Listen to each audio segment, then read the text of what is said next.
Cockroach जनता party मई 2026 में social media पर शुरू हुआ एक ऑनलाइन आंदोलन और महज 2 महीनों के भीतर ही इस आंदोलन ने बड़ी संख्या में लोगों को अपने साथ जोड़ लिया। इस आंदोलन की शुरुआत किसी बड़ी रैली या प्रदर्शन से नहीं हुई थी और इस आंदोलन के इस अजीब नाम के पीछे भी एक दिलचस्प कहानी छिपी है। द गार्डियन के एक रिपोर्ट के मुताबिक मई 2026 में 30 वर्षीय अभिजीत दीपके ने भारत के सुप्रीम कोर्ट की एक सुनवाई से जुड़ी खबर सुनी। उन दिनों अभिजीत दीपके अमेरिका में थे। उस सुनवाई के दौरान भारत के मुख्य न्यायाधीश के द्वारा एक टिप्पणी की गई थी जिसमें देश के बेरोजगार युवाओं की तुलना परजीवियों और कॉकरोचों से की जाने की बात कही गई और यही से मिला इस आंदोलन को अपना नाम। इसके जवाब में अभिजीत दीपके ने व्यंग्यात्मक अंदाज में सोशल मीडिया पर एक सवाल पूछा, अगर सारे कॉकरोच एक साथ आ जाए तो क्या होगा। और फिर इस आंदोलन को एक बड़ी चिंगारी मिल गई, नीट पेपर लीक। मई 2026 में हुए नीट एग्जाम का पेपर परीक्षा से पहले ही कुछ छात्रों तक पहुंच चुका था। खबरें सामने आई कि लाखों रुपए देकर कुछ अमीर माता पिता और कोचिंग संस्थानों ने यह पेपर खरीद लिया था। जब मामला सामने आया तो पूरा एग्जाम ही रद्द कर दिया।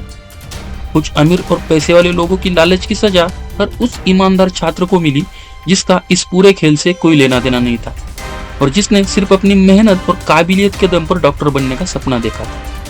धीरे धीरे लोग अब सड़क पे उतरने लगे। शिक्षा मंत्री धर्मेंद्र प्रधान की इस्तीफे की मांग उठने लगी और फिर इस आंदोलन के साथ जुड़ गया एक और बड़ा नाम, सोनम वांगचुक।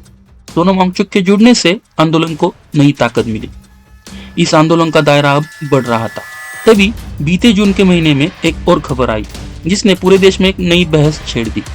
आरोप लगा कि अयोध्या के प्रभु श्री राम के मंदिर में भी श्रद्धालुओं द्वारा दिए गए दान में घोटाला हुआ है। इतना ही नहीं, सरकार और जांच एजेंसियों पर यह भी आरोप लगा कि वे इस मामले में असली आरोपियों तक पहुंचने की बजाय उन्हें बचाने की कोशिश कर रहे हैं। 18 जुलाई 2026 की सुबह दिल्ली पुलिस ने जंतर मंतर से सोनम वांगचुक को सफदरजंग अस्पताल पहुंचाया। पुलिस का कहना था कि डॉक्टरों की सलाह और अदालत के निर्देश अनुसार उनकी बिगड़ती सेहत को देखते हुए ये कदम उठाया गया। वहीं वांगचुक और सीजेपी के प्रोटेस्टर्स ने समर्थकों ने आरोप लगाया कि उनके इच्छा के विरुद्ध सोनम वांगचुक को अस्पताल ले जाया गया। 20 जुलाई 2026 को संसद के मानसून सत्र के पहले ही दिन सीजेपी ने संसद चलो मार्च का आह्वान किया। हजारों छात्र समर्थक जंतर मंतर पर जुटे। उनका कहना था कि नीट पेपर लीक के मामले में जवाबदेही तय की जाए और शिक्षा व्यवस्था में सुधार किए जाए। संसद की ओर बढ़ते प्रदर्शनकारी और पुलिस के बीच झड़प हुई जिसके बाद कई लोगों को हिरासत में ले लिया गया। 21 जुलाई 2026 तक सोनम वांगचुक ने अपनी भूख हड़ताल को समाप्त नहीं किया है। उन्होंने अपना अनशन जारी रखा है।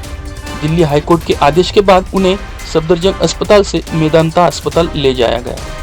आंदोलन अभी भी जारी है, लेकिन सवाल अब भी वही है, क्या इस आंदोलन को उसका जवाब मिलेगा या फिर यह भी देश के उन आंदोलनों में शामिल हो जाएगा जिसकी आवाज समय के साथ धीमी पड़ जाती है। इस कहानी का अंत अभी नहीं हुआ है।